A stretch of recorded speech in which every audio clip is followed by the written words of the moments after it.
Pension ഗുണഭോക്താക്കൾക്ക് ഈ മാസത്തെ ആനുകൂല്യ വിതരണവുമായി ബന്ധപ്പെട്ട അറിയിപ്പെത്തി. എല്ലാവിധ സർക്കാർ അറിയിപ്പുകൾക്കുമായി ഈ ചാനൽ സബ്സ്ക്രൈബ് ചെയ്യുക. സംസ്ഥാനത്തെ സാമൂഹിക സുരക്ഷാ ക്ഷേമനിധി പെൻഷൻ ഗുണഭോക്താക്കൾക്ക് വീണ്ടും അറിയിപ്പെത്തിച്ചേർന്നു. ഇലക്ഷൻ പ്രമാണിച്ച് ഗുണഭോക്താക്കൾക്ക് ഒക്ടോബർ, നവംബർ മാസങ്ങളിൽ കൂടുതൽ ആനുകൂല്യങ്ങൾ എത്തിച്ചേരും. സർക്കാർ പ്രഖ്യാപിച്ച ആദ്യഗഡു പെൻഷൻ തുകയുടെ വിതരണം ഇന്നു മുതൽ കൂടുതൽ സജീവമാകുന്ന സാഹചര്യത്തിലാണ് സന്തോഷവാർത്ത എത്തിയിരിക്കുന്നത്. ഇന്നലെ മുതലാണ് സംസ്ഥാന സർക്കാർ പെൻഷൻ തുകയുടെ വിതരണം ആരംഭിച്ചിരിക്കുന്നത്. എന്നിരുന്നാലും ഒട്ടുമിക്ക ഗുണഭോക്താക്കൾക്കും തുക എത്തിച്ചേർന്നിട്ടില്ല. തുക എത്തിച്ചേർന്നിട്ടില്ലാത്ത ഗുണഭോക്താക്കൾക്ക് ഇന്നു മുതൽ അക്കൗണ്ടുകളിലേക്കും വിതരണം കൂടുതൽ സജീവമാക്കും. വിവിധ സ്കീമുകളിലെ പെൻഷൻ തുക കൈപ്പറ്റുന്ന 27 ലക്ഷത്തോളം വരുന്ന ബാങ്ക് അക്കൗണ്ടുകളിൽ തുക സ്വീകരിക്കുന്ന ഗുണഭോക്താക്കളിൽ 200 മുതൽ 500 രൂപ വരെയുള്ള കേന്ദ്രവിഹിതം മുടങ്ങിയിട്ടുള്ള ഗുണഭോക്താക്കൾക്കും തുക എത്തിച്ചേരും. വിധവ, വാർദ്ധക്യ, ഭിന്നശേഷി പെൻഷനുകളിലായി 8 ലക്ഷത്തോളം വരുന്ന ആളുകൾക്കാണ് കേന്ദ്രവിഹിതത്തിൽ കുറവ് വന്നിട്ടുള്ളത്. പെൻഷൻ തുക വിതരണത്തിന് കൈമാറിയതായി സേവനയുടെ സൈറ്റിൽ സ്റ്റാറ്റസ് കാണിച്ചിട്ടും തുക എത്തിച്ചേരാത്ത ഗുണഭോക്താക്കൾ ശ്രദ്ധിക്കുക. ഇവർക്കുള്ള തുകയും ഇന്നു മുതൽ എത്തിച്ചേരും. ഒരു മുടക്കവും കൂടാതെ 1600 രൂപ വീതം ഇതുവരെയും എത്തിച്ചേർന്ന ഗുണഭോക്താക്കൾക്ക് വീണ്ടും സന്തോഷവാർത്ത എത്തിയിരിക്കുകയാണ്. ഇലക്ഷൻ പ്രമാണിച്ച് ഗുണഭോക്താക്കൾക്ക് കുടിശ്ശിക തുക കൂടി വിതരണം ചെയ്യുമെന്നുള്ള സൂചനകളാണ് നേരത്തെ പുറത്തു വന്നിരുന്നത്. പെൻഷൻ തുക കുടിശ്ശിക തീർത്ത് വിതരണം പൂർത്തിയാക്കുന്നതിന് പിന്നാലെ തന്നെ പെൻഷൻ തുകയിൽ നവംബർ മാസം മുതൽ വർധനവ് കൂടി വരികയാണ്. ഈ സാഹചര്യത്തിൽ സാമൂഹിക സുരക്ഷാ പെൻഷനുകളുടെ അർഹത, വിതരണം, നടപടിക്രമങ്ങൾ എന്നിവ സംബന്ധിച്ചും വിവിധ ഉത്തരവുകളെല്ലാം ക്രോഡീകരിച്ച് പുതിയ ഉത്തരവ് വന്നിട്ടുണ്ട്. വിവിധ സ്കീമുകളിൽ പെൻഷൻ തുക കൈപ്പറ്റുന്ന ഗുണഭോക്താക്കൾ നിർബന്ധിത സർട്ടിഫിക്കറ്റുകൾ സമർപ്പിക്കണമെന്നുള്ള അറിയിപ്പുകൾ കൂടി പുറത്തു വന്നിരിക്കുകയാണ്. വിധവാ പെൻഷനുകൾ കൈപ്പറ്റുന്നവർ പുനർവിവാഹിതരായിട്ടില്ല എന്ന സാക്ഷ്യപത്രം വാർഡംഗത്തിൽ നിന്ന് വാങ്ങി സമർപ്പിക്കണമെന്നുള്ള നിർദ്ദേശം ചില തദ്ദേശ സ്ഥാപനങ്ങൾ പുറത്തുവിട്ടിരിക്കുകയാണ്. അറിയിപ്പുകൾ ലഭിച്ചിട്ടുള്ളവർ മാത്രം ഈ സർട്ടിഫിക്കറ്റുകൾ ബന്ധപ്പെട്ട തദ്ദേശ സ്വയംഭരണ സ്ഥാപനങ്ങളിൽ സമർപ്പിക്കേണ്ടതാണ്. ക്ഷേമ പെൻഷൻ കുടിശ്ശിക സമയബന്ധിതമായി കൊടുത്തു തീർക്കുന്നതിന്റെ ഭാഗമായി നവംബർ മാസത്തിൽ ഗുണഭോക്താക്കൾക്ക് പെൻഷൻ കുടിശ്ശിക വിവിധ ഘട്ടങ്ങളിലായി വിതരണം ആരംഭിക്കുന്നു. ഇതോടൊപ്പം തന്നെ നവംബർ മാസത്തിൽ ഗുണഭോക്താക്കൾക്ക് വർദ്ധിപ്പിച്ച പെൻഷൻ തുക കൂടി ചേർത്തായിരിക്കും തുക എത്തിച്ചേരുക. ഇലക്ഷൻ പെരുമാറ്റച്ചട്ടം നിലവിൽ വരുന്നതിന് മുന്നോടിയായി തന്നെ കുടിശ്ശികയും ഇതോടൊപ്പം തന്നെ വർദ്ധിപ്പിച്ച പെൻഷൻ തുകയും ഗുണഭോക്താക്കളിലേക്ക് എത്തിച്ചേരും. ഇതിനോടനുബന്ധിച്ച് തന്നെ വാർഡ് തല പരിശോധനകൾ കൂടി പൂർത്തിയാക്കാനാണ് സർക്കാരിന്റെ തിരക്കിട്ട നീക്കം. നിലവിൽ 1600 രൂപയാണ് ക്ഷേമ പെൻഷൻ. ഇത് 2500 രൂപയാക്കുമെന്നാണ് ഇടതുമുന്നണിയുടെ തിരഞ്ഞെടുപ്പ് വാഗ്ദാനം. സർക്കാർ കടുത്ത സാമ്പത്തിക പ്രതിസന്ധി നേരിടുന്ന സാഹചര്യത്തിൽ അത്രയും വലിയ വർധന അസാധ്യമാണ്. എങ്കിലും നാമമാത്രമായ വർധനയെങ്കിലും തിരഞ്ഞെടുപ്പിന് മുൻപ് വേണമെന്നാണ് CPMന്റെയും ഇടതുമുന്നണിയുടെയും താൽപ്പര്യം. ഈ സാഹചര്യത്തിലാണ് തദ്ദേശ തിരഞ്ഞെടുപ്പിന് തൊട്ടു മുൻപ് പെൻഷൻ വർധനക്കുള്ള നീക്കം നടക്കുന്നത്.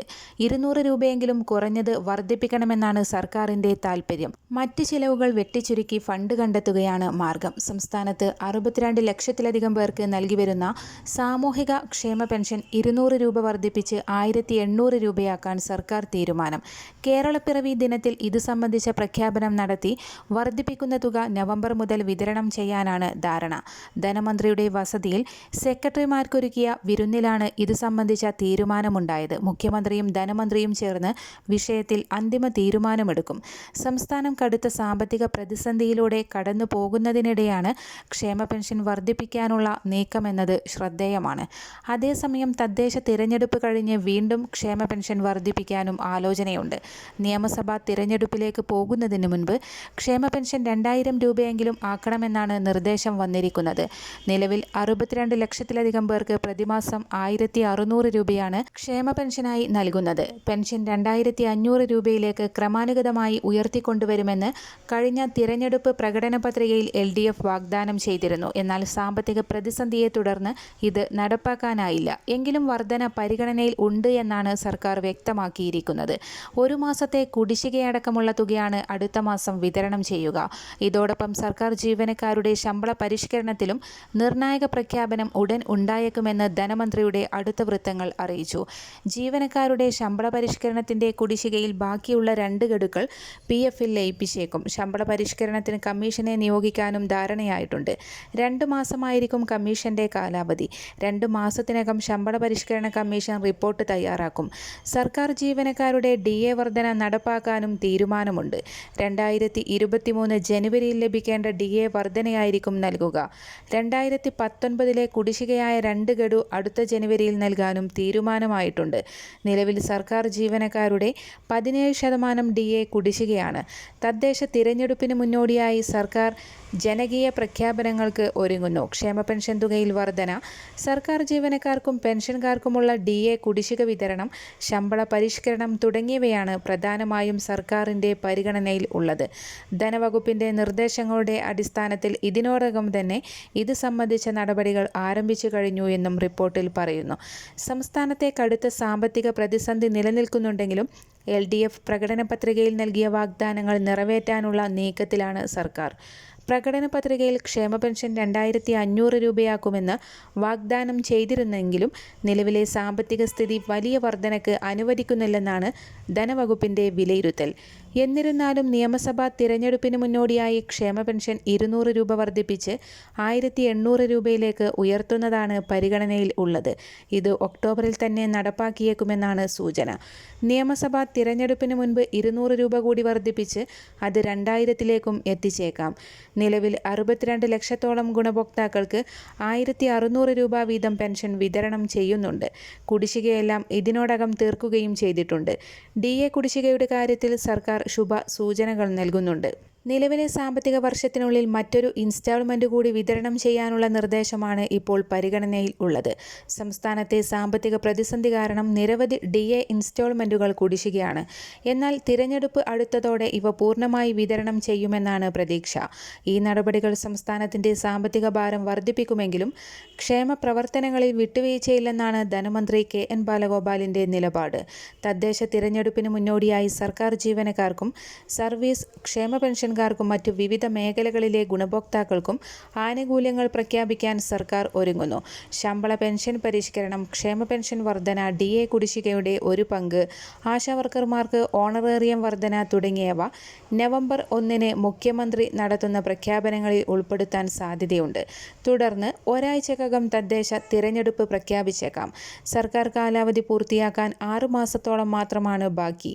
എന്നിട്ടും ശമ്പള പരിഷ്കരണ കമ്മീഷനെ പ്രഖ്യാപിക്കാത്തതിൻ്റെ പേരിൽ ഭരണപക്ഷ സർവീസ് സംഘടനകൾ വലിയ പ്രതിഷേധം നേരിടുന്നുണ്ട്. പ്രതിപക്ഷ സംഘടനകൾ അടിക്കടി സമരം നടത്തുന്നുണ്ട്. സർക്കാർ പ്രഖ്യാപനങ്ങൾ തങ്ങളുടെ സമ്മർദ്ദത്തിൻ്റെ കൂടി ഫലമായിട്ടാണെന്ന് വരുത്താൻ CPM അനുകൂല സർവീസ് സംഘടനകൾ കഴിഞ്ഞ ദിവസം സെക്രട്ടേറിയറ്റിലേക്ക് മാർച്ച് നടത്തിയിരുന്നു. ശമ്പള പരിഷ്കരണ നടപടികൾ ആരംഭിക്കുക, DA കുടിശ്ശിക അനുവദിക്കുക, പങ്കാളിത്ത പെൻഷൻ പദ്ധതി പിൻവലിച്ച് പഴയ പെൻഷൻ പദ്ധതി പുനഃസ്ഥാപിക്കുക തുടങ്ങിയ ആവശ്യങ്ങളുന്നയിച്ചാണ് മാർച്ച് നടന്നത്. 12ാം ശമ്പള പരിഷ്കരണ കമ്മീഷന്റെ നിയമനം അതിവേഗം റിപ്പോർട്ട് വാങ്ങി ഈ സർക്കാരിൻ്റെ കാലത്ത് തന്നെ നടപ്പാക്കിയേക്കാം. 1600 രൂപ ക്ഷേമ പെൻഷൻ 2000 രൂപ വരെയാക്കാൻ സാധ്യത. നിലവിലെ ഒരു മാസത്തെ കുടിശ്ശികയും നൽകും. ജീവനക്കാർക്ക് 17% DA കുടിശ്ശികയാണ്. ഇതിൽ 2023 ജനുവരിയിൽ പ്രഖ്യാപിക്കേണ്ടിയിരുന്ന 4% അനുവദിച്ചേക്കാം. ഭിന്നശേഷി സംവരണ വ്യവസ്ഥകൾ മൂലമുള്ള എയ്ഡഡ് സ്കൂൾ അധ്യാപക നിയമന പ്രതിസന്ധി പരിഹരിക്കാനുള്ള പ്രഖ്യാപനവും പ്രതീക്ഷിക്കാം. ആശാവർക്കർമാരുടെ ഓണറേറിയം വർധന സർക്കാരിൻ്റെ പരിഗണനയിൽ ആണ്. ജീവനക്കാരുടെ കഴിഞ്ഞ ശമ്പള പരിഷ്കരണത്തിൻ്റെ കുടിശ്ശികയിൽ 2 ഗഡുക്കൾ ബാക്കിയാണ്. ഇത് പ്രൊവിഡന്റ് ഫണ്ടിൽ ലയിപ്പിക്കുന്ന തീയതി പ്രഖ്യാപിച്ചേക്കാം. പങ്കാളിത്ത പെൻഷൻ പദ്ധതി പിൻവലിക്കുമെന്നും കഴിഞ്ഞ 2 ബജറ്റുകളിൽ പ്രഖ്യാപിച്ചെങ്കിലും നടപ്പാക്കിയില്ല. പകരം ശമ്പളത്തിൻ്റെ പകുതിയെങ്കിലും പെൻഷൻ ലഭിക്കുന്ന അഷ്വേർഡ് പെൻഷൻ പദ്ധതി കൊണ്ടുവരുമെന്ന പ്രഖ്യാപനം ആവർത്തിക്കാനാണ് സാധ്യത. പെൻഷനും മറ്റു ആനുകൂല്യങ്ങളും അക്കൗണ്ടുകളിലേക്ക് എത്തിച്ചേരുന്ന ഗുണഭോക്താക്കൾക്ക് പലപ്പോഴും തുക കുറയുന്നതായുള്ള പരാതികൾ ഉയരുകയാണ്. ഈ സാഹചര്യത്തിൽ ബാങ്കിൻ്റെ ഭാഗത്തു നിന്നും സുപ്രധാന അറിയിപ്പുകൾ കൂടി വന്നിരിക്കുകയാണ്. 10 വർഷം പൂർത്തിയായ എല്ലാ ബാങ്ക് അക്കൗണ്ടുകളും നിർബന്ധമായും KYC പുതുക്കണമെന്നും അല്ലാത്തപക്ഷം പണം പിൻവലിക്കൽ അടക്കം ബാങ്കിംഗ് സേവനങ്ങൾ തടസ്സപ്പെടുമെന്നും സംസ്ഥാനതല ബാങ്കേഴ്സ് സമിതി ഇപ്പോൾ അറിയിച്ചിരിക്കുകയാണ്. പെൻഷൻ, ശമ്പളം, മറ്റു ആനുകൂല്യങ്ങൾ എന്നിവയെത്തുന്ന ഗുണഭോക്താക്കൾ പ്രത്യേകം ശ്രദ്ധിക്കേണ്ടതാണ്. അക്കൗണ്ടുകളാണ്. കേരളത്തിൽ 57 ലക്ഷം അക്കൗണ്ടുകളാണ് KYC കാലാവധി കഴിഞ്ഞതായി കണ്ടെത്തിയിരിക്കുന്നത്. KYC പുതുക്കാത്തതിന്റെ പേരിൽ ഇതിനകം തന്നെ ബാങ്കിംഗ് സേവനങ്ങൾ തടസ്സപ്പെട്ട് തുടങ്ങിയിട്ടുണ്ട്. 2014-15 കാലയളവിൽ വിവിധ സബ്സിഡികൾക്കും മറ്റു ആനുകൂല്യങ്ങൾക്കുമായി എടുത്തിട്ടുള്ള അക്കൗണ്ടുകളാണ് KYC പുതുക്കലിൽ പിന്നിലുള്ളത്. നടപടികൾ പൂർത്തിയാക്കിയില്ല എങ്കിൽ സബ്സിഡി തുകയടക്കം പിൻവലിക്കാനാകാത്ത സാഹചര്യമുണ്ടാകും. Photo, Aadhaar card, PAN card എന്നിവ നൽകിയാണ് KYC പുതുക്കേണ്ടത്. മിനിമം ബാലൻസ് തുകയില്ലാത്ത അക്കൗണ്ടുകളിലേക്ക് പെൻഷനും മറ്റു ആനുകൂല്യങ്ങളും എത്തിച്ചേരുന്ന സാഹചര്യത്തിൽ നിശ്ചിത തുക ബാങ്ക് ഈടാക്കാനും സാധ്യതയുണ്ട്. അതിനാൽ തന്നെ ഗുണഭോക്താക്കൾ എത്രയും വേഗം നടപടികൾ പൂർത്തിയാക്കേണ്ടതാണ്. കേന്ദ്ര സംസ്ഥാന സർക്കാർ ജീവനക്കാർ അല്ലാത്തവർക്ക് ആശ്രയിക്കാവുന്ന ഏറ്റവും പുതിയ കേന്ദ്രത്തിന്റെ പെൻഷൻ പദ്ധതിയായ വയ വന്ദൻ യോജന വഴി ഗുണഭോക്താക്കൾക്ക് പരമാവധി 3000 രൂപ വീതം പെൻഷൻ തുക ലഭിക്കും എന്നുള്ളതാണ്. പദ്ധതിയിൽ അംഗമാകാനുള്ള കുറഞ്ഞ പ്രായപരിധി 60 വയസ്സാണ്. പരമാവധി പ്രായം എന്നത് നിബന്ധനയിൽ ഇല്ല. പെൻഷൻ തുക വർഷത്തിൽ 1 തവണയായോ 2 തവണയായോ 3 തവണയായോ ലഭിക്കും. മാസം തോറും വേണമെങ്കിൽ ഗുണഭോക്താവിന്റെ ആവശ്യാനുസരണം അങ്ങനെയും ലഭിക്കുന്നതാണ്. നിക്ഷേപമായി അടക്കുന്ന തുക അനുസരിച്ചാണ് പെൻഷൻ തുക ലഭിക്കുക. മിനിമം 1000 മുതൽ 9250 രൂപ വരെയാണ് പ്രതിമാസം പെൻഷനായി ലഭിക്കുക. ഓൺലൈനായോ ഓഫ്ലൈനായോ പദ്ധതിയിൽ അംഗമാകാവുന്നതാണ്. LIC വെബ്സൈറ്റ് വഴിയും ചേരാം. 10 വർഷം പൂർത്തിയാകുമ്പോൾ അടച്ച തുക നിക്ഷേപകർക്ക് തിരികെ ലഭിക്കും. ഇതിനിടെ നിക്ഷേപകർക്ക് മരണം സംഭവിച്ചാൽ നിക്ഷേപത്തുക നോമിനിക്ക് ലഭിക്കുന്നതാണ്. നിക്ഷേപം 3 വർഷം പൂർത്തിയാക്കിയാൽ അതിൻ്റെ 75% വരെ വായ്പയെടുക്കാം. പലിശ നിരക്ക് ഓരോ വർഷവും പുതുക്കി നിശ്ചയിക്കും. പോളിസി ഉടമക്കോ ജീവിത പങ്കാളിക്കോ മാരകമായ രോഗങ്ങൾ പിടിപെട്ടാൽ തുകയുടെ 98% സറണ്ടർ ചെയ്യാവുന്നതാണ്. കേന്ദ്രത്തിന്റെ ഭാഗത്തു നിന്നും വിവിധ മേഖലകളിലേക്കുള്ള ആനുകൂല്യ വിതരണവും പ്രഖ്യാപിച്ചു. വമ്പൻ സഹായങ്ങളാണ് ഗുണഭോക്താക്കളുടെ ആധാർ അധിഷ്ഠിത ബാങ്ക് അക്കൗണ്ടുകളിലേക്കും അല്ലാതെയും എത്തിച്ചേരുക. വ്യക്തിഗത ഇൻഷുറൻസിൽ GST ഉൾപ്പെടെയുള്ള കാര്യങ്ങൾ എടുത്തുമാറ്റുന്നതിന് തീരുമാനമായതിന് പിന്നാലെയാണ് വമ്പൻ പ്രഖ്യാപനം എത്തിയിരിക്കുന്നത്. രാജ്യമെമ്പാടുമുള്ള കർഷക ഗുണഭോക്താക്കൾക്ക് ആനുകൂല്യം ലഭ്യമാകുന്ന സാഹചര്യത്തിൽ കേരളത്തിൽ നിന്നുൾപ്പെടെയുള്ള 25 ലക്ഷത്തോളം വരുന്ന ആളുകളുടെ ആധാർ അധിഷ്ഠിത ബാങ്ക് അക്കൗണ്ടുകളിലേക്ക് പ്രധാനമന്ത്രി കിസാൻ സമ്മാൻ നിധി യോജനയുടെ 21ാം ഗഡുവായ 2000 രൂപയുടെ വിതരണം കൂടി ആരംഭിക്കുകയാണ്. കേന്ദ്ര സർക്കാരിൻ്റെ വിവിധ വായ്പകൾ, കാർഷിക സഹായങ്ങൾ, ഇതോടൊപ്പം തന്നെ PM കിസാൻ സമ്മാൻ നിധിയുടെ ഗഡുക്കൾ ഇവയെല്ലാം മുടങ്ങാതെ തന്നെ ലഭിക്കുന്നതിനായി ഗുണഭോക്താക്കൾ തൊട്ടടുത്തുള്ള കോമൺ സർവീസ് സെൻ്ററുകളെയോ അക്ഷയ കേന്ദ്രങ്ങളെയോ സമീപിച്ച് കർഷക ID എടുക്കണമെന്നുള്ള നിർദ്ദേശം കൂടി കേന്ദ്രത്തിന്റെ ഭാഗത്തു നിന്നും പുറത്തു വന്നിരിക്കുകയാണ്. ആധാറുമായി ബന്ധപ്പെടുത്തിയിട്ടുള്ള മൊബൈൽ നമ്പറും കർഷകന്റെ കൃഷിഭൂമി സംബന്ധിച്ചിട്ടുള്ള രേഖകളും കരമടച്ച രസീതും ഉൾപ്പെടെയുള്ള രേഖകളുമായി എത്തിയാണ് ID ജനറേറ്റ് ചെയ്യേണ്ടത്. കേന്ദ്ര പോർട്ടലിന്റെ തകരാർ മൂലം കർഷക ID ജനറേറ്റ് ചെയ്യാൻ കഴിയാതെ പോയ ഗുണഭോക്താക്കൾക്കും അത് ജനറേറ്റ് ചെയ്യാവുന്നതാണ്. ഇത് സംബന്ധിച്ച് സുപ്രധാന പ്രഖ്യാപനങ്ങൾ ഉടൻ തന്നെ ഉണ്ടാകും. സംസ്ഥാന സിവിൽ സപ്ലൈസ് കോർപ്പറേഷന് വിപണി ഇടപെടൽ പ്രവർത്തനങ്ങൾക്കായി 50 കോടി രൂപ അനുവദിച്ചതായി ധനമന്ത്രി KN ബാലഗോപാൽ അറിയിച്ചു. വനിതാ ഉപഭോക്താക്കൾക്ക് 10% വിലക്കുറവിൽ സാധനങ്ങൾ നൽകാൻ സപ്ലൈകോ. സബ്സിഡി ഇതര സാധനങ്ങളുടെ വിലക്കുറവ് നവംബർ 1 മുതൽ നിലവിൽ വരുമെന്ന് മന്ത്രി GR അനിൽ അറിയിച്ചു. സപ്ലൈകോ നിലവിൽ സാധനങ്ങൾക്ക് നൽകുന്ന വിലക്കുറവിന് പുറമെയാണ് വനിതാ ഉപഭോക്താക്കൾക്കുള്ള ഈ ഓഫറുകൾ. വിവിധ ഓഫറുകളും പദ്ധതികളും നവംബർ 1 മുതൽ പ്രാബല്യത്തിൽ വരുമെന്നും മന്ത്രി അറിയിച്ചു. 250 കോടി രൂപ പ്രതിമാസ വിറ്റുവരവ് ലക്ഷ്യമിട്ടുള്ള പദ്ധതികളാണ് ആവിഷ്കരിച്ചിരിക്കുന്നത്. സംസ്ഥാനത്ത് സപ്ലൈകോയിൽ വരുന്ന ഉപഭോക്താക്കൾക്ക് പ്രിവിലേജ് കാർഡ് ഏർപ്പെടുത്തും. ഇതിലൂടെ കൂടുതൽ ഓഫറുകളും സബ്സിഡികളും ജനങ്ങൾക്ക് ലഭ്യമാക്കുക എന്നതാണ് ലക്ഷ്യം. 14 ജില്ലകളിലും സഞ്ചരിക്കുന്ന സൂപ്പർ മാർക്കറ്റുകൾ കൊണ്ടുവരും എന്നിങ്ങനെയുള്ള പദ്ധതികളാണ് രൂപകൽപ്പന ചെയ്തിരിക്കുന്നത്. സർക്കാർ ജീവനക്കാരുടെയും പെൻഷൻകാരുടെയും ചികിത്സാ ഇൻഷുറൻസ് പദ്ധതിയായ മെഡിസെപ്പിന്റെ 2ാം ഘട്ടത്തിന് ഉടൻ ഉത്തരവിറങ്ങും. ജീവനക്കാരും പെൻഷൻകാരും നൽകേണ്ട പ്രതിമാസ പ്രീമിയം 810 രൂപയായി നിശ്ചയിച്ചു. നിലവിലെ ഏജൻസിയായ ഓറിയന്റൽ ഇൻഷുറൻസ് തന്നെ 2ാം ഘട്ടത്തിലും മെഡിസെപ്പ് നടത്തും. ആദ്യഘട്ടത്തിൽ 500 രൂപയായിരുന്നു പ്രീമിയം. അത് ടെൻഡർ നടപടിക്ക് വിധേയമായി 750 രൂപയായി ഉയർത്താൻ മന്ത്രിസഭ തീരുമാനിച്ചു. 750 രൂപ പ്രീമിയത്തിൽ മെഡിസെപ്പ് ഏറ്റെടുക്കാൻ കമ്പനികൾ തയ്യാറായില്ല. 875 രൂപയായിരുന്നു കുറഞ്ഞ തുകയായി പ്രഖ്യാപിച്ചത്. മുഖ്യമന്ത്രി പിണറായി വിജയനും ധനമന്ത്രി KN ബാലഗോപാലുമായി നടന്ന ചർച്ചയിൽ 810 രൂപ പ്രീമിയമായി അംഗീകരിക്കാൻ തീരുമാനമായി. ഈ തുക മന്ത്രിസഭയിലുണ്ടായ ധാരണയേക്കാൾ കൂടുതലായതിനാൽ ഇനിയും മന്ത്രിസഭ അംഗീകരിക്കേണ്ടി വരും. നവംബർ 1 മുതൽ പുതിയ പദ്ധതി തുടങ്ങേണ്ടതിനാൽ ഉടൻ ഉത്തരവിറക്കി പിന്നീട് മന്ത്രിസഭയുടെ അംഗീകാരം തേടാനാണ് സാധ്യത. ഇൻഷുറൻസ് കവറേജ് 3 ലക്ഷം രൂപയിൽ നിന്ന് 5 ലക്ഷമാക്കി ഉയർത്തിയിട്ടുമുണ്ട്. മത്സ്യത്തൊഴിലാളികൾക്ക് 3000 രൂപ വീതം ധനസഹായം 1.5 ലക്ഷം ഗുണഭോക്താക്കൾക്ക് പ്രയോജനം ലഭിക്കും. മത്സ്യത്തൊഴിലാളികളുടെ കൈത്താങ്ങായി നടപ്പിലാക്കി വരുന്ന സമ്പാദ്യ സമാശ്വാസ പദ്ധതിയിൽ കേന്ദ്രവിഹിതവും സംസ്ഥാന വിഹിതവും വിതരണം ചെയ്യുന്നതിന് അനുമതി നൽകി ഉത്തരവായതായി മന്ത്രി സജി ചെറിയാൻ അറിയിച്ചു. മത്സ്യത്തൊഴിലാളികളുടെ സമ്പാദ്യശീലം പ്രോത്സാഹിപ്പിക്കുന്നതിനും പഞ്ഞമാസങ്ങളിൽ അവരുടെ വരുമാനം നിലനിർത്തുന്നതിനും വേണ്ടിയാണ് സമ്പാദ്യ സമാശ്വാസ പദ്ധതി നടപ്പിലാക്കുന്നത്. ആകെ 41.90 കോടി രൂപ ഗുണഭോക്താക്കൾക്ക് വിതരണം ചെയ്യുന്നതിനാണ് സർക്കാർ അനുമതി നൽകിയിരിക്കുന്നത്. കേന്ദ്രവിഹിതമായ 1500 രൂപയും സംസ്ഥാന വിഹിതമായ 1500 രൂപയും ഉൾപ്പെടെ ആകെ 3000 രൂപ വീതം ഗുണഭോക്താക്കൾക്ക് വിതരണം ചെയ്ത് തുടങ്ങിയിട്ടുണ്ട്.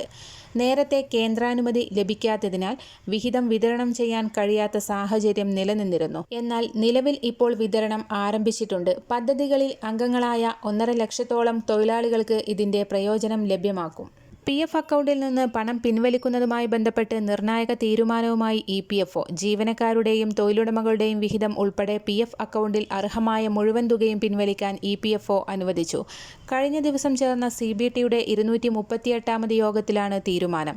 കേന്ദ്ര തൊഴിൽ മന്ത്രിയുടെ അധ്യക്ഷതയിൽ ചേർന്ന യോഗത്തിലാണ് തീരുമാനം. നേരത്തെ തൊഴിലില്ലായ്മയോ വിരമിക്കലോ ഉണ്ടായാൽ മാത്രമേ പൂർണ്ണമായ പിൻവലിക്കൽ അനുവദിച്ചിരുന്നുള്ളൂ.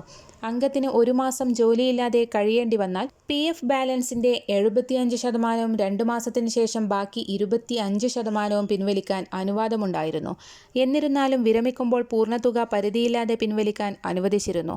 സാധാരണ രീതിയിൽ അനുവദനീയമായ പരമാവധി പിൻവലിക്കൽ അർഹമായ തുകയുടെ 90%ആയിരുന്നു. ഭൂമി വാങ്ങുന്നതിനോ പുതിയ വീടിന്റെ നിർമ്മാണത്തിനോ EMI തിരിച്ചടവിനോ വേണ്ടി ഭാഗികമായി പിൻവലിക്കൽ നടത്തുകയാണെങ്കിൽ EPF അംഗങ്ങൾക്ക് അവരുടെ EPF അക്കൗണ്ടിലുള്ള അർഹമായ തുകയുടെ 90% വരെ പിൻവലിക്കാൻ അനുവാദമുണ്ടായിരുന്നു. ഇതാണ് ഇപ്പോൾ 100% ആക്കിയത്. 13 സങ്കീർണമായ വ്യവസ്ഥകളെ ലയിപ്പിച്ചുകൊണ്ട് പിൻവലിക്കൽ വ്യവസ്ഥകൾ ലളിതമാക്കാൻ CBT തീരുമാനിച്ചു. വിദ്യാഭ്യാസ ചിലവിനായുള്ള പിൻവലിക്കൽ പരിധി 10 തവണ വരെയാക്കി. നേരത്തെ ഇത് 3 തവണയായിരുന്നു. വിവാഹാവശ്യത്തിന് 5 തവണ വരെ പണം പിൻവലിക്കാം. നേരത്തെ ഇത് 3 തവണ മാത്രമാണ് അനുവദിച്ചിരുന്നത്. എല്ലാ ഭാഗിക പിൻവലിക്കലുകൾക്കും മിനിമം സേവനത്തിന്റെ ആവശ്യകത ഏകീകൃതമായി 12 മാസമായി ചുരുക്കി. പ്രത്യേക സാഹചര്യങ്ങൾ എന്ന വിഭാഗത്തിൽ ഭാഗികമായി പണം പിൻവലിക്കുന്നതിനുള്ള കാരണങ്ങൾ വ്യക്തമാക്കേണ്ടതില്ല എന്നതാണ് മറ്റൊരു സുപ്രധാന തീരുമാനം. KSEB ജീവനക്കാരുടെയും പെൻഷൻകാരുടെയും ക്ഷാമാശ്വാസ കുടിശ്ശിക ഈ മാസം മുതൽ വിതരണം ചെയ്യും. ഒക്ടോബർ മുതൽ കുടിശ്ശിക നൽകുന്ന കാര്യം സർക്കാർ പ്രതിനിധികൾ ഉൾപ്പെടുന്ന ഫുൾ ബോർഡിന് ശുപാർശ ചെയ്ത ഉത്തരവ് വിവാദമായതിന് പിന്നാലെ റദ്ദാക്കുകയും ചെയ്തിരുന്നു. ഈ മാസം മുതൽ 10 മാസ തവണകളായാണ് കുടിശ്ശിക നൽകുക. ജീവനക്കാരുടെ ക്ഷാമബത്ത കുടിശ്ശിക PFൽ ലയിപ്പിക്കും. PF മിനിമം പെൻഷൻ 1000 രൂപയിൽ നിന്ന് 2500 രൂപയായി വർദ്ധിപ്പിച്ചേക്കും. 11 വർഷത്തെ ഇടവേളയ്ക്ക് ശേഷം പ്രതീക്ഷ. എംപ്ലോയീസ് പെൻഷൻ സ്കീമിന് കീഴിലുള്ള മിനിമം പെൻഷൻ നിലവിൽ മാസം 1000 രൂപയാണ്. 2014 വർഷത്തിലാണ് ഈ തുക നിലവിൽ വന്നത്. അതായത് ഒരു പതിറ്റാണ്ടിനിപ്പുറം EPFO മിനിമം പെൻഷൻ മാറ്റമില്ലാതെ തുടരുകയാണ്. ഇതുകൂടി കണക്കിലെടുത്ത് ഇത്തവണ പെൻഷൻ വർദ്ധിപ്പിച്ച് നൽകുമെന്നാണ് പ്രതീക്ഷിക്കുന്നത്. ഇപ്പോഴത്തെ പണപ്പെരുപ്പ നിരക്കുകളുമായി തട്ടിക്കുമ്പോൾ 1000 രൂപ പെൻഷൻ വളരെ കുറവാണെന്ന് വിവിധ തൊഴിൽ സംഘടനകൾ ചൂണ്ടിക്കാണിക്കുന്നു. ഈ തുക വർദ്ധിപ്പിക്കണമെന്നത് വിവിധ ട്രേഡ് യൂണിയനുകൾ, പെൻഷൻകാർ അടക്കമുള്ളവരുടെ കാലങ്ങളായുള്ള ആവശ്യമാണ്. എംപ്ലോയീസ് പെൻഷൻ സ്കീം പ്രകാരം പെൻഷൻ തുക 7500 രൂപയിലേക്ക് വർദ്ധിപ്പിക്കണമെന്നാണ് വിവിധ സംഘടനകൾ ആവശ്യപ്പെടുന്നത്. അതേസമയം ഇപ്പോഴത്തെ നിലയിൽ നിന്ന് ഒറ്റത്തവണയായി 7.5 മടങ്ങ് പെൻഷൻ വർധന വരുത്താൻ CBT തയ്യാറായേക്കില്ല. പകരം തുക 2500 രൂപ വരെ വർദ്ധിപ്പിക്കാനാണ് സാധ്യത എന്നാണ് വിലയിരുത്തൽ. മാസങ്ങളായി സമരരംഗത്തുള്ള ആശാവർക്കർമാർക്ക് സേവന കാലാവധി കണക്കാക്കി നാമമാത്രമായ ഓണറേറിയം വർധന ശുപാർശ ചെയ്ത് സർക്കാർ നിയോഗിച്ച സമിതി. മേഖലയിൽ 10 വർഷം പൂർത്തിയാക്കിയ ആശമാർക്ക് 1500 രൂപയും പൂർത്തിയാക്കാത്ത ആശമാർക്ക് 1000 രൂപയും വർദ്ധിപ്പിക്കാനാണ് വനിതാ ശിശുവികസന വകുപ്പ് ഡയറക്ടർ ഹരിത V. കുമാർ ചെയർപേഴ്സണായ സമിതി ശുപാർശ ചെയ്തിരിക്കുന്നത്. 7000 രൂപ ഓണറേറിയം 21,000 രൂപയായി വർദ്ധിപ്പിക്കണമെന്ന് ആവശ്യപ്പെട്ടാണ് ആശമാർ സമരം ചെയ്യുന്നത്. ആശമാർക്ക് പ്രതിമാസം 1000 രൂപ വർദ്ധിപ്പിച്ചാൽ വർഷം 31.35 കോടി രൂപയും 3000 രൂപ വർദ്ധിപ്പിച്ചാൽ 94.05 കോടി രൂപയും വേണ്ടിവരുമെന്ന് റിപ്പോർട്ടിൽ പറയുന്നു. ഓണറേറിയവും മറ്റു ആനുകൂല്യങ്ങളും ഓരോ മാസവും 10-ാം തീയതിക്കുള്ളിൽ ലഭ്യമാക്കണമെന്നും ശുപാർശയുണ്ട്. സമരത്തിൽ പങ്കെടുത്ത ആശമാരുടെ തടഞ്ഞുവച്ച ഇൻസെന്റീവും ഓണറേറിയവും നൽകണം. സമരത്തിൽ പങ്കെടുത്ത ആശമാരുടെ പേരിൽ എടുത്ത കേസുകൾ പിൻവലിക്കുന്നത് പരിഗണിക്കേണ്ടതാണെന്നും സമിതി ശുപാർശ ചെയ്തു. നിലവിൽ ആശമാർക്ക് പ്രതിമാസം ഓണറേറിയമായി 7000 രൂപ വിവിധ സ്കീമുകളിലൂടെ 3000 രൂപ ഇൻസെന്റീവും 3000 രൂപ ഫിക്സഡ് ഇൻസെന്റീവും ചേർത്ത് നന്നായി സേവനം നടത്തുന്നവർക്ക് 13,000 രൂപ ലഭിക്കുന്നുണ്ടെന്ന് റിപ്പോർട്ടിൽ പറയുന്നു. പ്രതിമാസം 200 രൂപ ഫോൺ അലവൻസും നൽകുന്നുണ്ട്. ആശമാരുടെ വിരമിക്കൽ ആനുകൂല്യം 50,000 രൂപയായി വർദ്ധിപ്പിച്ച വിവരം ഓഗസ്റ്റ് 4-ന് കേന്ദ്ര സർക്കാർ അറിയിച്ചിട്ടുണ്ടെന്നും റിപ്പോർട്ടിൽ പറയുന്നു. ആശമാർ 60 വയസ്സ് പൂർത്തിയാകുന്ന മാസത്തിന്റെ അവസാന ദിവസം നിർബന്ധമായും സേവനം അവസാനിപ്പിക്കേണ്ടതാണെന്ന് റിപ്പോർട്ട് ശുപാർശ ചെയ്തിട്ടുണ്ട്. ഓണറേറിയം ലഭിക്കാൻ മുൻപുണ്ടായിരുന്ന 10 മാനദണ്ഡങ്ങളിൽ 7 ആശമാർ നിർബന്ധമായും ചെയ്യേണ്ട ദൈനംദിന പ്രവർത്തനങ്ങളിൽ ഉൾപ്പെടുത്തി ഉത്തരവിറക്കണമെന്ന് സമിതി ചൂണ്ടിക്കാട്ടുന്നു. ആശമാരുടെ ജോലി ലഘൂകരിക്കേണ്ടതായിട്ടുണ്ട്. ശൈലി ആപ്പ് കൂടുതൽ യൂസർ ഫ്രണ്ട്ലിയാക്കി OTP ഒഴിവാക്കി മുന്നോട്ട് കൊണ്ടുപോകാവുന്നതാണ്. കേന്ദ്ര സർക്കാരിന്റെ സ്കീം ഗൈഡ് ലൈൻ അനുസരിച്ച് 60 വയസ്സാകുന്ന ആശമാർക്ക് 50,000 രൂപയുടെ ഗോൾഡൻ ഷെയ്ക്കാൻ പദ്ധതി പ്രാബല്യത്തിൽ കൊണ്ടുവരാവുന്നതാണ്. എല്ലാ ആശമാർക്കും ശൈലി ആപ്പ് പൂർത്തിയാക്കുന്നതിനായി പ്രതിമാസം 500 രൂപയും 1000 രൂപയോളം ഓണറേറിയം വർധനവും 10 വർഷം പൂർത്തിയായവർക്ക് 1500 രൂപ വർധനവും സർക്കാരിന്റെ സാമ്പത്തിക സ്ഥിതി കൂടി പരിഗണിച്ച് ഘട്ടം ഘട്ടമായി നടപ്പാക്കാവുന്നതാണ്. അടിയന്തര സാഹചര്യത്തിൽ ഒഴികെ പൊതു അവധികൾ ആശമാർക്ക് ബാധകമാക്കാവുന്നതാണ്. ഓണറേറിയം കൃത്യസമയത്ത് വിതരണം നടത്താൻ ധനവകുപ്പിന്റെ സഹായത്തോടെ നടപടികൾ സ്വീകരിക്കാം. ആശമാരുടെ വരുമാനത്തിൽ മാത്രം പുലർന്നു പോകുന്ന 3400ഓളം വീടുകൾക്ക് അധിക വരുമാനം ലഭ്യമാക്കാൻ സർക്കാർ തലത്തിൽ പദ്ധതി ആവിഷ്കരിക്കാം. ആശുപത്രികളിൽ BPL വിഭാഗത്തിന് നൽകുന്ന ചികിത്സാ ആനുകൂല്യങ്ങൾ ആശമാർക്ക് കൂടി ലഭ്യമാക്കാവുന്നതാണ്. ചികിത്സ തേടേണ്ട സാഹചര്യം വരികയാണെങ്കിൽ OP ടിക്കറ്റ് ഉൾപ്പെടെ ചികിത്സാ സഹായങ്ങൾ സൗജന്യമായി നൽകാവുന്നതാണ്. തുടങ്ങിയ ശുപാർശകളാണ് കമ്മിറ്റി മുന്നോട്ട് വച്ചിരിക്കുന്നത്. കേന്ദ്ര സർക്കാരിന്റെ സേവന വേതന വ്യവസ്ഥകളും മാനദണ്ഡങ്ങളും നിലനിൽക്കുന്ന സാഹചര്യത്തിൽ ഈ മാനദണ്ഡങ്ങളിൽ സമഗ്രമായ പരിഷ്കരണങ്ങൾ വന്നാൽ മാത്രമേ ഈ മേഖലയിലെ പ്രശ്നങ്ങൾക്ക് ശാശ്വത പരിഹാരം ഉണ്ടാവുകയുള്ളൂ എന്ന് റിപ്പോർട്ടിൽ പറയുന്നു. തൊഴിലുറപ്പിനും വീട് നിർമ്മാണത്തിനും ഇനി ആധാർ നിർബന്ധം. പൗരന്മാർക്ക് നേരിട്ട് ലഭിക്കുന്ന സേവനങ്ങൾക്കും സാമ്പത്തിക സഹായങ്ങൾക്കും ആധാർ കാർഡ് നിർബന്ധമാക്കി കേന്ദ്ര സർക്കാർ. പദ്ധതികളിൽ അംഗങ്ങളായവർക്ക് ആധാർ ബന്ധിപ്പിച്ച ഡിജിറ്റൽ സംവിധാനത്തിലൂടെ മാത്രമേ പണം കൈമാറാവൂ എന്നും പുതിയ ഉത്തരവിൽ വ്യക്തമാക്കി. കേന്ദ്ര സർക്കാരിന്റെ ചിലവുകൾ കൈകാര്യം ചെയ്യുന്ന വകുപ്പാണ് വരാനിരിക്കുന്ന ബജറ്റിന് മുന്നോടിയായി ഉത്തരവിറക്കിയത്. പുതിയ പദ്ധതികളിൽ ഡിജിറ്റൽ സംവിധാനം ഉടൻ നടപ്പാക്കണമെന്നും വിവിധ മന്ത്രാലയങ്ങൾക്കും സംസ്ഥാനങ്ങൾക്കും നൽകിയ നിർദ്ദേശത്തിൽ വ്യക്തമാക്കി. പൊതുസേവനങ്ങൾ മെച്ചപ്പെടുത്തുകയും സുതാര്യത ഉറപ്പുവരുത്തുകയുമാണ് ആധാർ ബന്ധിപ്പിക്കുന്നതിന്റെ ലക്ഷ്യം. തൊഴിലുറപ്പ്, വീട് നിർമ്മാണം, കൃഷി വികസനം, ഇൻഷുറൻസ് തുടങ്ങിയ കേന്ദ്ര സർക്കാരിന്റെ വിവിധ പദ്ധതികളിൽ അംഗങ്ങളായവരെ പുതിയ ഉത്തരവ് ബാധിക്കും. നവംബർ 11 മുതൽ പദ്ധതികൾക്ക് ഫണ്ട് ലഭിക്കാൻ എല്ലാ വകുപ്പുകളും സംസ്ഥാന സർക്കാരുകളും ഈ സംവിധാനം നടപ്പാക്കണമെന്ന് വകുപ്പ് നേരത്തെ നിർദ്ദേശം നൽകിയിരുന്നു. പുതിയ പദ്ധതികൾ തുടങ്ങുമ്പോൾ മന്ത്രാലയങ്ങൾ പ്രത്യേക വകുപ്പുകളോ തസ്തികകളോ സൃഷ്ടിക്കരുതെന്നും ഭരണപരമായ ചിലവുകൾ വർദ്ധിപ്പിക്കരുതെന്നും വകുപ്പ് നിർദ്ദേശം നൽകിയിട്ടുണ്ട്. കെട്ടിട നിർമ്മാണ തൊഴിലാളി ബോർഡ് അംഗങ്ങൾക്കുള്ള പെൻഷൻ കുടിശ്ശികയുടെ പകുതി തീർക്കാൻ 500 കോടി KSF-ൽ നിന്ന് കടമെടുക്കും. നിലവിൽ 16 മാസത്തെ ക്ഷേമ പെൻഷനാണ് കുടിശ്ശികയുള്ളത്. കെട്ടിട നിർമ്മാണ തൊഴിലാളി ക്ഷേമനിധി ബോർഡിലെ താൽക്കാലിക തൊഴിലാളികളെ സ്ഥിരപ്പെടുത്തുന്നതിൽ ഹൈക്കോടതി സർക്കാരിന്റെ വിശദീകരണം തേടി. സ്ഥിരപ്പെടുത്തുന്നതിലെ അധിക ബാധ്യതയടക്കം അറിയിക്കാനാണ് നിർദ്ദേശം. പെൻഷൻ എന്തുകൊണ്ട് വൈകുന്നുവെന്നും സ്ഥിരപ്പെടുത്തൽ പ്രാബല്യത്തിലായാൽ പെൻഷൻ വിതരണത്തെ ബാധിക്കുമോ എന്നും സർക്കാർ വിശദീകരിക്കണം. ബോർഡിലെ പ്രതിസന്ധിയുടെ പേരിൽ 16 മാസത്തെ പെൻഷൻ കുടിശ്ശികയുള്ള സാഹചര്യത്തിലാണ് 293 പേരെ സ്ഥിരപ്പെടുത്താൻ ശ്രമിക്കുന്നതെന്നാണ് ഹർജിയിലെ വാദം. സംസ്ഥാന സഹകരണ ജീവനക്കാരുടെ പെൻഷൻ ബോർഡ് മുഖേന പെൻഷൻ വാങ്ങുന്നവർ അക്ഷയ കേന്ദ്രങ്ങൾ വഴി ഈ മാസം 31-ന് മുൻപായി മസ്റ്ററിംഗ് നടത്തണമെന്ന് സംസ്ഥാന സഹകരണ ജീവനക്കാരുടെ പെൻഷൻ ബോർഡ് അഡീഷണൽ സെക്രട്ടറി അറിയിച്ചു. പ്രാഥമിക സഹകരണ സംഘം, കേരള ബാങ്ക്, സഹകരണേതര വകുപ്പുകളിലെ സഹകരണ സംഘങ്ങളിൽ നിന്നും വിരമിച്ച പെൻഷൻകാർ, കുടുംബ പെൻഷൻ വാങ്ങുന്നവർ, സമാശ്വാസ് പദ്ധതി പ്രകാരം പെൻഷൻ വാങ്ങുന്നവർ, കയർ സ്പെഷ്യൽ സ്കീം പ്രകാരം പെൻഷൻ വാങ്ങുന്നവർ എന്നിങ്ങനെ 2025 ജനുവരി മാസത്തിന് മുൻപ് പെൻഷൻ ലഭിച്ച് തുടങ്ങിയവരാണ് മസ്റ്ററിംഗ് നടത്തേണ്ടത്. പ്രസ്തുത തീയതിക്കകം മസ്റ്ററിംഗ് നടത്താത്തവർക്ക് 2025 ഡിസംബർ മാസം മുതൽ പെൻഷൻ മുടങ്ങുമെന്ന് സംസ്ഥാന സഹകരണ ജീവനക്കാരുടെ പെൻഷൻ ബോർഡ് സെക്രട്ടറി അറിയിച്ചു. ഗാർഹിക പാചകവാതകത്തിന്റെ സബ്സിഡിക്ക് കേന്ദ്ര സർക്കാർ അനുമതി നൽകി. കഴിഞ്ഞ മന്ത്രിസഭാ യോഗത്തിലാണ് അനുമതി നൽകിയത്. 14.2 കിലോഗ്രാമിന്റെ ഗാർഹിക സിലിണ്ടറിന് 300 രൂപയുടെ സബ്സിഡി നൽകാനാണ് കേന്ദ്ര സർക്കാരിന്റെ പദ്ധതി. പ്രധാനമന്ത്രി ഉജ്ജ്വല യോജന പ്രകാരമുള്ള കണക്ഷനുകൾക്കാണ് സബ്സിഡി. 2016 മെയ് മാസത്തിലാണ് പ്രധാനമന്ത്രി ഉജ്ജ്വല യോജന കേന്ദ്ര സർക്കാർ അവതരിപ്പിച്ചത്. പാവപ്പെട്ട കുടുംബങ്ങളിലെ സ്ത്രീകൾക്കാണ് പ്രധാനമന്ത്രി ഉജ്ജ്വല യോജന പ്രകാരം LPG സിലിണ്ടറുകൾ നൽകുന്നത്. ജൂലൈ 1 കണക്കുകൾ പ്രകാരം 10.33 കോടി ഉജ്ജ്വല യോജന കണക്ഷനുകളാണ് ഉള്ളത്. വർഷം പകുതി കഴിഞ്ഞിട്ടും ദുർബല വിഭാഗങ്ങൾക്കുള്ള പെൻഷൻ കുടിശ്ശിക നൽകാതെ കേന്ദ്ര സർക്കാർ. വാർദ്ധക്യ പെൻഷൻ ഉൾപ്പെടെയുള്ള ആനുകൂല്യത്തിന് 200 മുതൽ 500 രൂപ വരെയാണ് കേന്ദ്രവിഹിതം. 8 മാസത്തോളമായി തുക നൽകാത്തതിനാൽ വിവിധ ക്ഷേമ പെൻഷനുകൾ കേന്ദ്രവിഹിതം കൂടി ചേർത്ത് വിതരണം ചെയ്യാൻ നിർബന്ധിതമായിരിക്കുകയാണ് സർക്കാർ. 50 ലക്ഷം പേർക്കാണ് സർക്കാർ നേരിട്ട് 1600 രൂപ വീതം പെൻഷൻ നൽകുന്നത്.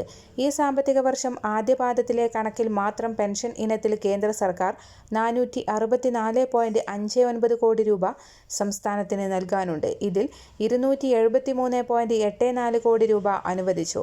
തിരഞ്ഞെടുപ്പുകൾ അടുത്തതോടെ ജനപിന്തുണ കൂട്ടാനുള്ള നടപടികൾക്കൊരുങ്ങി സർക്കാർ. ക്ഷേമ പെൻഷൻ കൂട്ടുന്നതടക്കമുള്ള കാര്യങ്ങളിൽ ധനവകുപ്പ് ആസൂത്രണ രേഖ തയ്യാറാക്കി. തദ്ദേശ സ്വയംഭരണ സ്ഥാപനങ്ങളിലേക്കുള്ള തിരഞ്ഞെടുപ്പിന് മുൻപ് തുക വർദ്ധിപ്പിക്കാനാണ് ശുപാർശ. ഒക്ടോബറിൽ തന്നെ തുക കൂട്ടിയേക്കും. നിയമസഭാ തിരഞ്ഞെടുപ്പിന് മുൻപായിരിക്കും വീണ്ടും തുക വർദ്ധിപ്പിക്കുക. നടപ്പ് സാമ്പത്തിക വർഷം തന്നെ സർക്കാർ ജീവനക്കാർക്കും പെൻഷൻകാർക്കും 1 ഗഡു DA കൂടി നൽകാനും ആലോചനയുണ്ട്. സർക്കാർ കാലാവധി കഴിയും മുൻപ് ശമ്പള പരിഷ്കരണം കൂടി പ്രഖ്യാപിച്ചാൽ ജനങ്ങളിൽ അനുകൂല നിലപാടുണ്ടാക്കാൻ ഇടയാക്കുമെന്നും ധനവകുപ്പ് സർക്കാരിനെ അറിയിച്ചിട്ടുണ്ട്. ഇങ്ങനെ ജനകീയ പ്രഖ്യാപനങ്ങൾ നടത്തി മൂന്നാം ഭരണത്തിലേക്ക് വഴിയൊരുക്കുകയാണ് ലക്ഷ്യം. ക്ഷേമ പെൻഷൻ 2500 രൂപയാക്കുമെന്നാണ് LDFന്റെ പ്രകടന പത്രികയിലെ വാഗ്ദാനം. നിലവിലെ ധനസ്ഥിതിയിൽ വലിയൊരു വർധന സാധ്യമല്ലെന്ന് ധനവകുപ്പ് ചൂണ്ടിക്കാട്ടുന്നു. എന്നിരുന്നാലും 200 രൂപ വർദ്ധിപ്പിച്ച് ആദ്യഘട്ടത്തിൽ 1800 രൂപയാക്കും. കേന്ദ്ര സർക്കാർ ഉദ്യോഗസ്ഥർക്കും പെൻഷൻകാർക്കും സന്തോഷ വാർത്ത. ശമ്പളത്തിൽ നേരിയ വർധനവ് വരാൻ പോകുന്നു. ഉദ്യോഗസ്ഥർക്കുള്ള ദീപാവലി സമ്മാനമായിരിക്കുമത്. DAയിലും DRയിലുമാണ് മാറ്റം വരിക. 7ാം ശമ്പള കമ്മീഷൻ പ്രകാരമുള്ള അവസാനത്തെ ശമ്പള വർധനവാണ് വരാൻ പോകുന്നത്. 7ാം ശമ്പള കമ്മീഷന്റെ കാലാവധി ഈ വർഷം ഡിസംബർ 31 അവസാനിക്കും. അതുകൊണ്ടാണ് ഈ കമ്മീഷന്റെ ശുപാർശകൾ അടിസ്ഥാനപ്പെടുത്തിയിട്ടുള്ള അവസാനത്തെ ശമ്പള വർധനവാണിത് എന്ന് പറയാൻ കാരണം. പ്രഖ്യാപനം ഈ മാസം ആയിരിക്കുമെങ്കിലും ജൂലൈ മുതൽ മുൻകാല പ്രാബല്യത്തോടെയായിരിക്കും വർധനവ് എന്നാണ് റിപ്പോർട്ടുകൾ.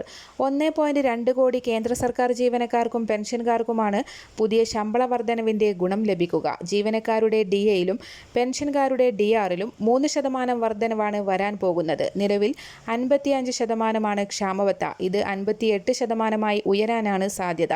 ജനുവരി മുതൽ ജൂൺ വരെയുള്ള കാലയളവിലും ജൂലൈ മുതൽ ഡിസംബർ വരെയുള്ള കാലയളവിലുമായി 2 തവണയാണ് വർഷത്തിൽ DA വർദ്ധിപ്പിക്കുക.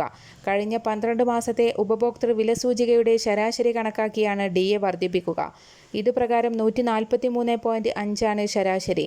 അതായത് DAയുടെ 3% വർദ്ധിക്കും. 18,000 അടിസ്ഥാന ശമ്പളമുള്ള വ്യക്തിക്ക് ലഭിക്കുന്ന DA 9,900 രൂപയാണ്. ഇത് 10,440 രൂപയായി ഉയരുമെന്നാണ് ചുരുക്കം. 20,000 രൂപ പെൻഷൻ വാങ്ങുന്ന വ്യക്തിക്ക് 600 രൂപ കൂടി അധികം ലഭിക്കും. ജൂലൈ മുതലുള്ള കുടിശ്ശിക കൂടി കണക്കാക്കിയാൽ 2,400 രൂപ അധികം കിട്ടും.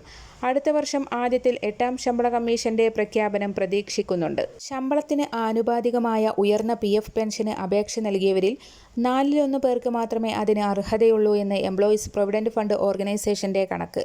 രാജ്യത്താകമാനം ഈ മാസം 1 വരെ ലഭിച്ച 17.49 ലക്ഷം അപേക്ഷകളിൽ 10.83 ലക്ഷവും അയോഗ്യമാണെന്ന് വിവരാവകാശ ചോദ്യത്തിനുള്ള മറുപടിയിലാണ് വ്യക്തമാക്കിയത്.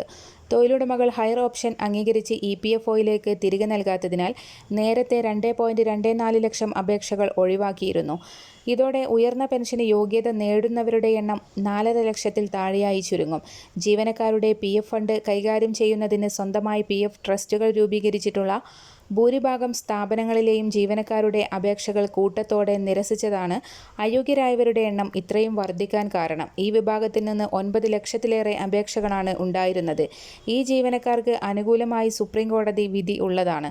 അന്തിമമായി കോടതി വിധി അംഗീകരിക്കേണ്ടി വന്നാൽ നിരസിച്ച അപേക്ഷകളിൽ ഭൂരിഭാഗവും EPFO വീണ്ടും പരിഗണിക്കേണ്ടി വരും. അസംഘടിത മേഖലയിലെ തൊഴിലാളികൾക്ക് പെൻഷൻ സുരക്ഷ നൽകാൻ ലക്ഷ്യമിട്ടുള്ള ഒരു സർക്കാർ പദ്ധതിയാണ് അടൽ പെൻഷൻ യോജന. അടൽ പെൻഷൻ യോജനയുടെ പുതിയ രജിസ്ട്രേഷൻ ഫോമും പരിഷ്കരിച്ച ഫീസ് ഘടനയും അവതരിപ്പിച്ച് സർക്കാർ. Pension fund regulatory and development അതോറിറ്റിയുടെ പുതിയ മാർഗനിർദ്ദേശങ്ങൾ അനുസരിച്ച് ഈ മാസം 1 മുതലാണ് ഇവ പ്രാബല്യത്തിൽ വന്നത്. എല്ലാ പോസ്റ്റ് ഓഫീസുകളോടും പുതിയ നിയമങ്ങൾ പ്രദർശിപ്പിക്കാനും പുതിയ ഫോം മാത്രം എൻറോൾമെന്റിനായി ഉപയോഗിക്കാനും നിർദ്ദേശിച്ചിട്ടുണ്ട്. പുതിയ ഫോമിനൊപ്പം പദ്ധതിയുടെ ഫീസ് ഘടനയിലും മാറ്റങ്ങൾ വരുത്തിയിട്ടുണ്ട്. വാർഷിക മെയിൻ്റനൻസ് ചാർജുകൾ ബാങ്ക് ബാലൻസ് അനുസരിച്ച് വ്യത്യാസപ്പെട്ടിരിക്കുന്നു. 2 ലക്ഷം വരെയുള്ള ബാലൻസിന് 100 രൂപ, 50 ലക്ഷത്തിന് മുകളിലുള്ള ബാലൻസിന് 500 രൂപ വരെയാണ് ഫീസ്. ട്രാൻസാക്ഷൻ ചാർജുകൾ ഒഴിവാക്കിയിട്ടുണ്ട്. ഇത് സർക്കാർ പിന്തുണയുള്ള പദ്ധതിയായതിനാൽ വിശ്വസനീയമായി കണക്കാക്കപ്പെടുന്നു. 60 വയസ്സിന് ശേഷം ഈ പദ്ധതി പെൻഷൻ നൽകും. വാസ്തവത്തിൽ Atal pension Yojana India government നടത്തുന്ന ഒരു പദ്ധതിയാണ്. ഇതൊരു നിക്ഷേപ പദ്ധതിയാണ്. ഈ പദ്ധതി പ്രകാരം നിങ്ങളുടെ പ്രായത്തെ അടിസ്ഥാനമാക്കി നിങ്ങൾ തുടക്കത്തിൽ പ്രതിമാസ പ്രീമിയം അടക്കണം. 60 വയസ്സിന് ശേഷം നിങ്ങൾക്ക് 1000 രൂപ മുതൽ 5000 രൂപ വരെ പ്രതിമാസ പെൻഷനും ലഭിക്കും. ഈ സ്കീമിൽ അപേക്ഷിക്കുമ്പോൾ നിങ്ങൾക്ക് 18 വയസ്സ് പ്രായമുണ്ടെങ്കിൽ നിങ്ങളുടെ പ്രതിമാസ പ്രീമിയം 210 രൂപയായിരിക്കും. 60 വയസ്സിന് ശേഷം നിങ്ങൾക്ക് 5000 രൂപ വരെ പ്രതിമാസ പെൻഷനും ലഭിക്കും. അടൽ പെൻഷൻ യോജനയ്ക്ക് അപേക്ഷിക്കാൻ നിങ്ങൾ ആഗ്രഹിക്കുന്നുവെങ്കിൽ ഇന്ത്യൻ പൗരന്മാർക്ക് മാത്രമേ യോഗ്യതയുള്ളൂ. കൂടാതെ 18നും 40നും ഇടയിൽ പ്രായമുള്ളവർക്ക് മാത്രമേ ഈ സ്കീമിന് അപേക്ഷിക്കാൻ കഴിയൂ. അടൽ പെൻഷൻ യോജനയ്ക്ക് അപേക്ഷിക്കുന്നതിന് നിങ്ങൾ ആഗ്രഹിക്കുന്നുണ്ടെങ്കിൽ ആദ്യം നിങ്ങളുടെ ബാങ്ക് ശാഖ സന്ദർശിക്കേണ്ടതായിട്ടുണ്ട്. നിങ്ങളുടെ KYC പ്രോസസ്സ് ചെയ്യുന്നതുമായി ബന്ധപ്പെട്ട് ബാങ്ക് ഓഫീസറെ കാണുക. തുടർന്ന് സ്കീം നിങ്ങളുടെ ബാങ്ക് അക്കൗണ്ടുമായി ലിങ്ക് ചെയ്യപ്പെടും. കൂടാതെ എല്ലാ മാസവും നിങ്ങളുടെ ബാങ്ക് അക്കൗണ്ടുകളിൽ നിന്നാണ് പ്രീമിയം കുറവ് വരുത്തുക. 60 വയസ്സിന് ശേഷം 5000 രൂപ വരെ പ്രതിമാസ പെൻഷനും ലഭിക്കും. വരും ദിവസങ്ങളിലെ സർക്കാർ അറിയിപ്പുകൾക്കും മറ്റു വാർത്തകൾക്കുമായി ഈ ചാനൽ സബ്സ്ക്രൈബ് ചെയ്യുക.